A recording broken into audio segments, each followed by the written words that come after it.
જેવી નથી યાર. આપણને બધાને મૂર્ખ બનાવી રહ્યા છે આ લોકો.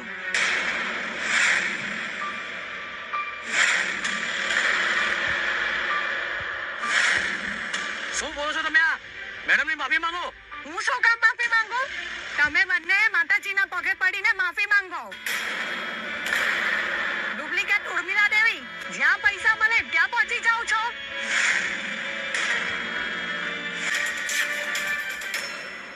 તે કહ્યું હતું ને ઉર્મિલા દેવી આવીને ગામનો ઉદ્ધાર કરશે,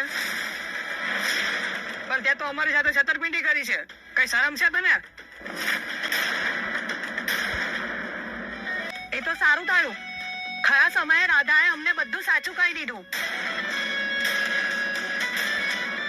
નહીં તો ખબર નહીં શું થાત.